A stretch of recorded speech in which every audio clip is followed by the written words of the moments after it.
What's up, everybody, and welcome to ITG Daily, the show that brings you the hottest in gaming news. I'm Drew Bosley. You can find me on Twitter at ArtisticGamer28. That's the one, the only. It is Scott Savage. You can find him on Twitter at Savage. Scott, happy Wednesday. It's Wednesday, right? It is Wednesday. I'm having the exact same feeling. I'm glad I'm not the only one left wondering. I was like, whoa, wait a second. What day is this? No, it is definitely Wednesday, where people can be joining us live over on twitch.tv/the official ITG, as well as YouTube at ITG Reviews. But if you can't join us live, hit us up later inside the game.ca podcast services and TV streaming networks around the globe. Scott, coming up on today's show, a new Tomb Raider game is in development using Epic's Unreal Engine 5.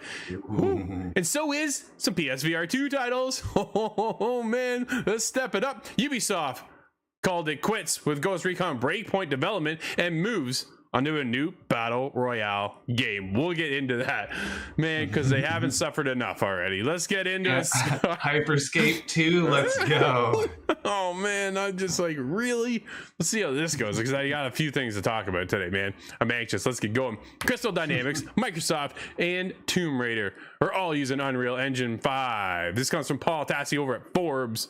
Epic just did a grand launch live stream for Unreal Engine 5, the future of countless video games to come, including use by a huge swath of major industry players. Dozens and dozens of publishers and developers were listed as making Unreal Engine 5 games in the future. Scott, okay, I'm gonna stop it quick. Yeah, I'm gonna stop it right now. I'm stopping it. That's it. Scott, did you watch the Unreal Engine 5 reveal? I didn't see all of it, no. I had skipped through in some little projects, but yeah, it was quite a half hour and I just wasn't able to sit down. Dude, I watched it this morning before we went live, just kind of get caught up. Wow. Like, they had all of Microsoft on there, like all the studios, everybody. Apparently 48% of next gen are made with using, next gen games are made with using Unreal Engine 5.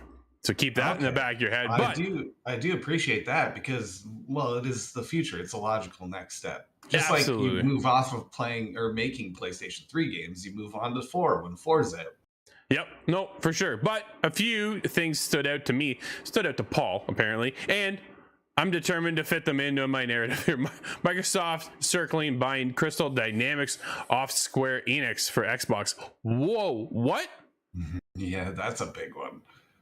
Really? Microsoft might buy. Okay, so if you remember, I'm almost positive, Scott, didn't a Tomb Raider game launch exclusively for Xbox at one point? Like timed, right? I don't remember if that remake, because I believe it was the first remake one. That's right. It was the reboot era, I believe. Yeah. Now that was the Square Enix complete through and through, but I don't remember if that was exclusive because I had it on Xbox. Yeah, well, okay, so I'm kind of like, dude, it's a little foggy going way back then, but I'm pretty sure the first reboot of the franchise was exclusive to Xbox, right? I'm almost positive. And to top things off, Crystal Dynamics revealed that they're working on another Tomb Raider game using Unreal Engine 5, coming off of in-house engines for Tomb Raider games and Marvel's Avengers. Oh, yeah. We don't need to dwell on that one too long, but the idea of Tomb Raider games being stepped up in another capacity, though. Did you play any of those 3 of the reboot ones? So I never finished one. And and so here we go, right? Then Northern Nerdcast joins us live and says he's got to jump back into them now. And that's kind of exactly how I feel too, right? Because it was always one of those franchises and games I played for ever. It just, dude, I was so busy with other things on the go that I just didn't have the time to sit in. And now I take a look at my library and like, yeah, like I got the time to jump back into that stuff with everything we're kind of we got going on, right? But at the same time, I want to get into those because apparently from little tidbits of very small and minutia news, the next Tomb Raider is going to kind of tie in with the rest of them, so it probably be beneficial to play them, right? Like that's the thing. I was watching my wife, she was playing them there for a while, she got distracted, got pulled away, back over to Siege we go, you know, things like that. So it's just kind of one of those things. Dude, did you and I played the multiplayer, which was such a weird thing to me. Oh man, who would have expected a Tomb Raider game to have multiplayer in the first place? But I Yeah, really enjoyed that, man. I did That bow too. and arrow, Yeah. just sinking shots across the map. I don't know if I was just better than everybody there, but it certainly felt like it. It was just good at the time, right? Xbox paid $100 million for it, says Northern Nerdcast. I knew it was exclusive.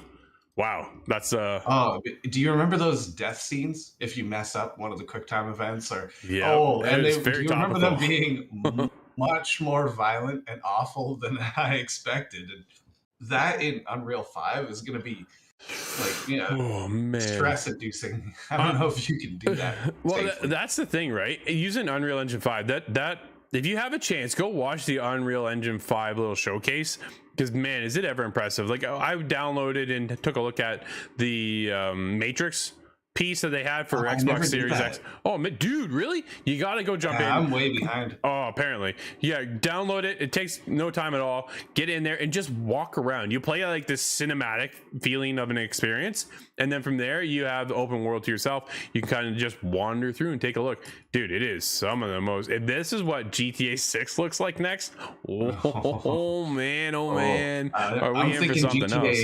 GTA 6 will probably come out at about the same time as we plug one of the wires into the back of our head like the Matrix. Exactly, right? It'll be it'll come around full circle. Yeah, no, it's man, oh man, everybody's jumping on this. So that's why I said the whole list of developers came up, and a ton of them were all involved with Xbox and Microsoft Studios and all that stuff lined up over there. But elsewhere too, they went over and they talked with CD Projekt Red about the Witcher Saga that they're bringing over, using the benefits of using Unreal Engine 5. Dude, they don't have to worry about now making their own engine and suffering through some of the headaches, right? Yeah. Anything now can get used through Epic and have the support there with Epic to say, hey, this is how you should maybe look about fixing this. Coalition was there from Microsoft. They did a couple tech demos and stuff like that. They talked about their time with the game. Going back to CD Projekt Red, they said they went that way because of the open world materials and landscape that they were able to build within Unreal Engine 5 versus their own engine kind of thing. So it's a lot of benefits moving forward. And then there's a whole other side with television and film industry as well getting involved with Unreal Engine 5. Something that just wasn't really, like, a lot of people think Unreal Engine video game technology, right? It's really it's a lot more than that, and it's very I think it was the Mandalorian that opened up the doors for that. Sure. I'm sure there was others that did it in the past, but using Unreal to craft like a background in certain film, TV, that's going to get a whole lot better. And this is like the whole industry just learned a new, more efficient language. Yeah, and that's one of the things too, right? They say it's going to free up a lot of the time because a lot of assets are there, and things are a lot easier and quicker to produce this way using Unreal Engine 5 versus some of their old tech that they've been using, especially even in Unreal Engine 4, which I believe is about 8 years old now. So, oh man, it's Ghost of Tsushima 2. Can you imagine? Well, dude, that already brings a tear to my eye. PSVR 2 games using Unreal Engine 5 are on the way. It comes from David Carousel over at PSU. Epic's sudden release of Unreal Engine 5. Dude, it is out actually as of yesterday, by the way. People are looking for it. Unreal Engine 5 marks an exciting day for the industry as we continue to look ahead at the games yet to come with the new technology developers have at their disposal.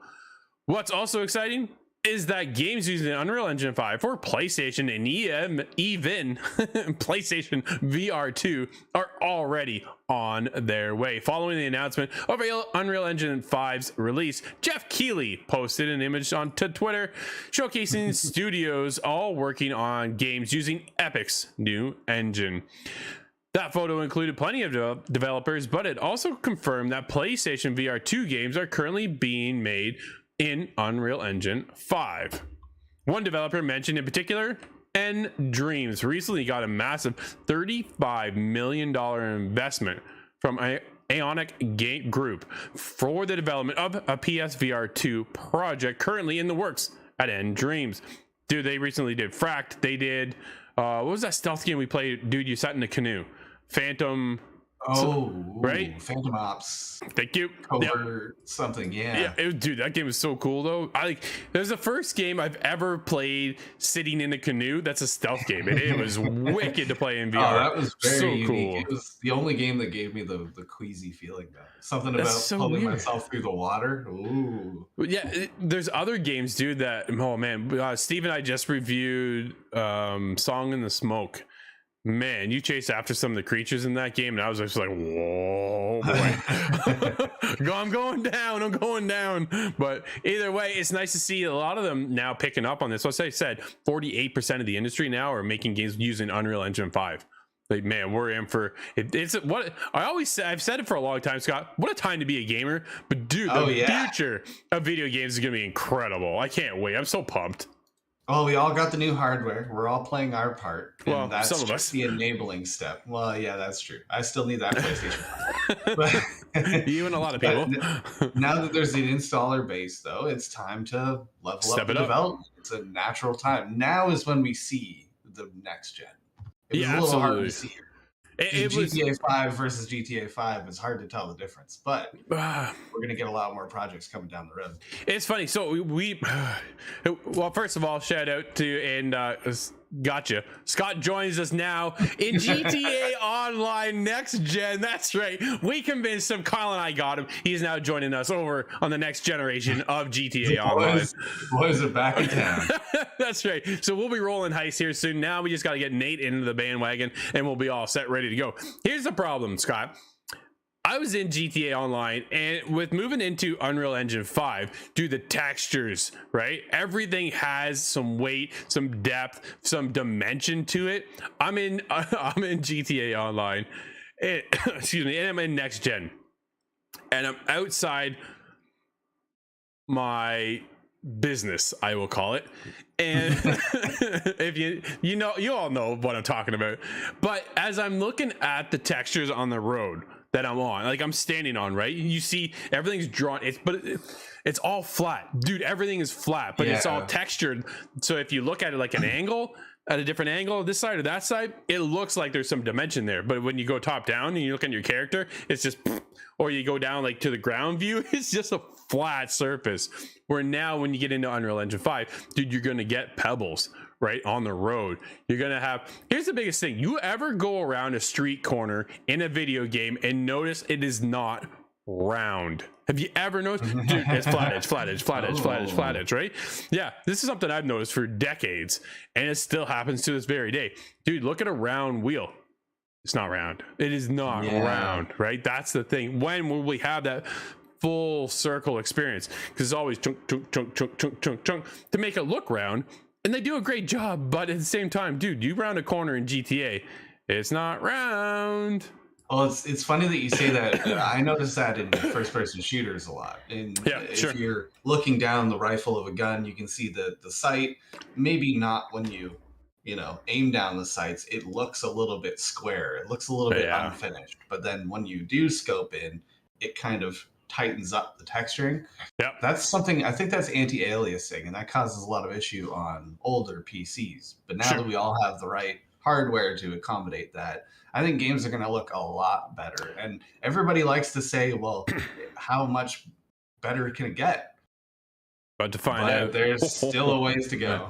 Yeah, well, what there isn't a ways to go for is Ghost Recon Breakpoint, because Ubisoft ends active development, Scott. It's coming to Joshua over at Polygon. In a statement published on the Ghost Recon Twitter account, publisher Ubisoft has announced that Breakpoint will no longer be updated. Servers, however, will remain active for both Breakpoint and its predecessor, 2017's Ghost Recon Wildlands, the better of the two. I still stand behind that, and I have over 100 hours in both games. So don't come at me, because I know I'm right. Breakpoint had a troubled launch, with criticism levied at the game for its focus on a more tiered loot-based gear system that was at odds with the game's history of more realistic tactical action, the sort that made Wildlands so popular. The gear system was entirely discarded in 2020's Ghost Experience update, making Breakpoint a better overall game and more like what fans expected, while also making it clear how Breakpoint was different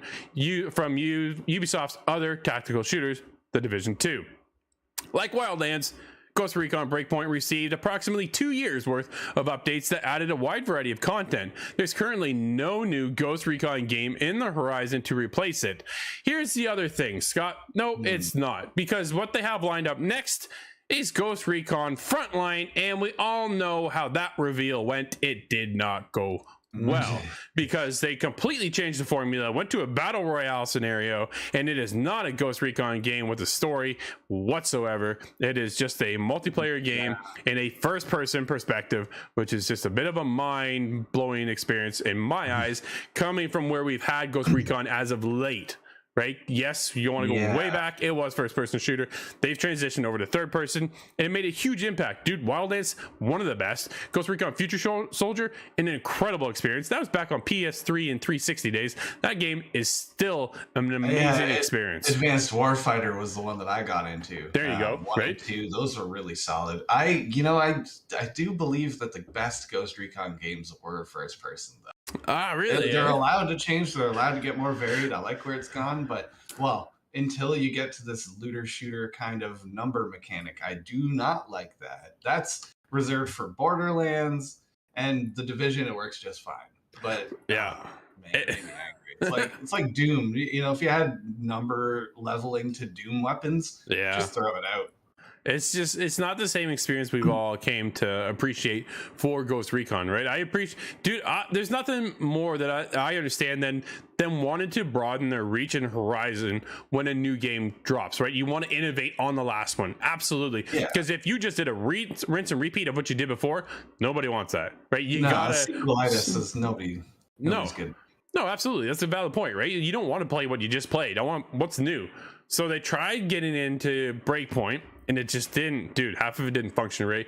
The glitching within that game. I remember droning in, and all of a sudden a whole building would pop in front of my drone. I was like, oh man, like there's so many issues, and I loved playing the demo that they released. They released a beta. And I'm like, man, this has really cool. Yeah. It had a lot of potential, right? But they never fixed all those issues we discussed when they launched that beta, because the game launched and it was still just as buggy and as many problems as it did when it launched. And there's just so many issues that didn't get resolved until too late.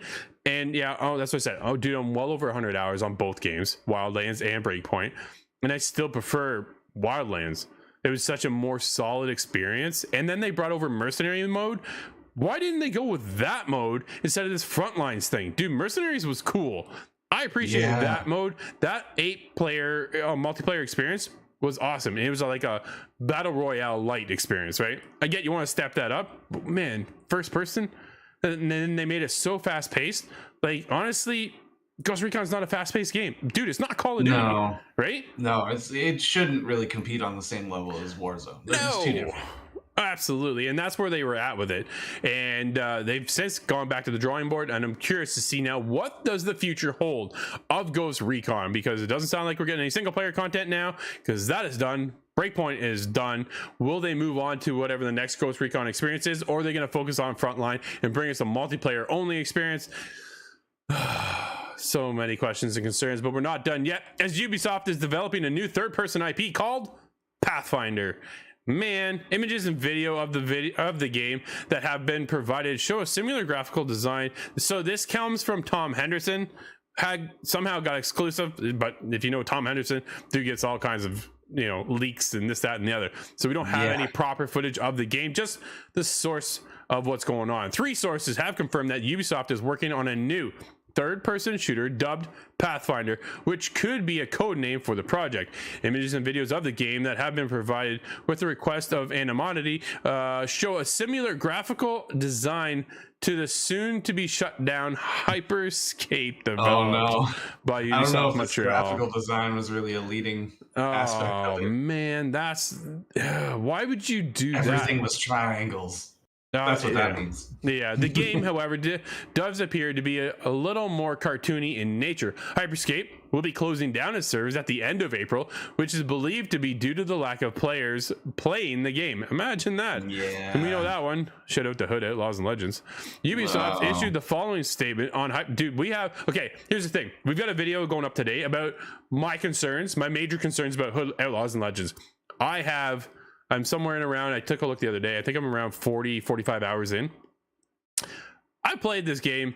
I love this game. You put in a good hour, 2 hours every night now. Well, that's just it. I'm back in playing, but I definitely have some major concerns with the community and getting shut down like they're doing right here with Hyperscape. So if you haven't, PlayStation Plus just launched it. Hood Outlaws and Legends. That's my spiel for the day. Go get it. Now, quote. All right. Now, if you jump on Hyperscape, I'll jump on Hood. We can keep this going. That's right. Just the two of us, Scott. Yeah. Quote, we have made the difficult decision to end development of Hyperscape and shut down the game as of April 28th. We set out to create a vertical, close quarter, and fast-paced shooter experience, and we are extremely grateful to our community for joining us on our journey.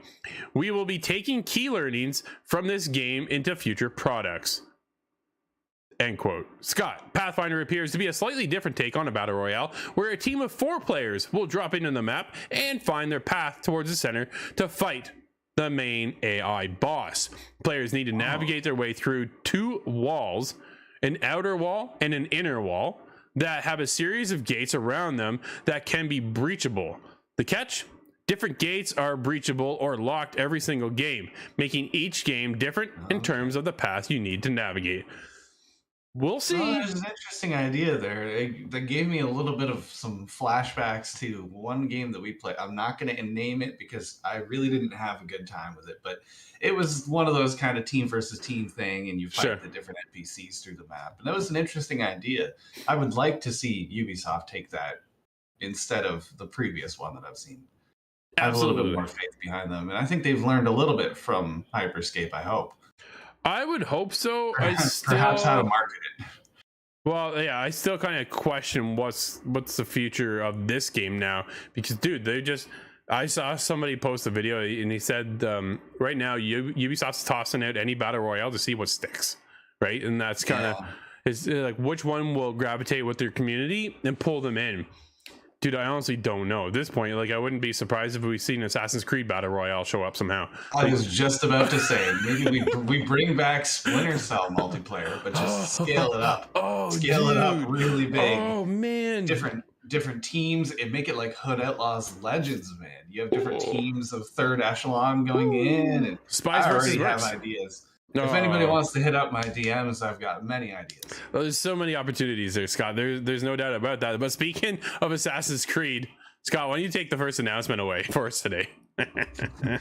Yes, okay. We have new characters in Fortnite. That is no surprise to anybody. But what is surprising is we have Ezio Auditore and Ivor Varensdottir, I think I say that right, from Assassin's Creed 2 and Revelations and Valhalla.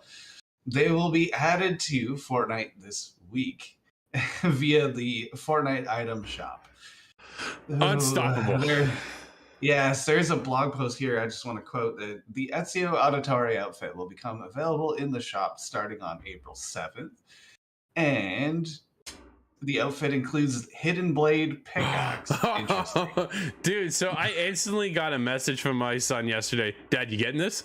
No. No, I can't bring myself to do it. I'm good. I'm rocking Kratos right now for Fortnite whenever I jump in, which is very seldom. So it's not worth me picking this up. But dude, I gotta be honest, I was a little tempted when I saw that it was coming. So it is your favorite assassin, absolutely, it sure is. Yep. Well, that's funny. What are they gonna add next? But yeah, we do have some full releases here. We have Z Warp or Z Warp, depending on where you're from. Xbox One, XS, PS4, PS5, and the Switch. We have Outbreak Contagious Memories on Xbox One, Series XS, and PC. Dude, I looked into that. I played one of the Outbreak games. I can't recall now. I took a look at it and was like, nope, that one is not for me. But Scott, just like that, man, it's over. That's been ITG Daily, the show where it brings you the hottest in gaming news. You can always join us live over on twitch.tv/theofficialITG or on YouTube at ITG Reviews. But if you can't join us live, hit us up later inside thegame.ca, podcast services and TV streaming networks around the globe. I'm Drew, that's Scott, and we'll see everybody tomorrow inside the game.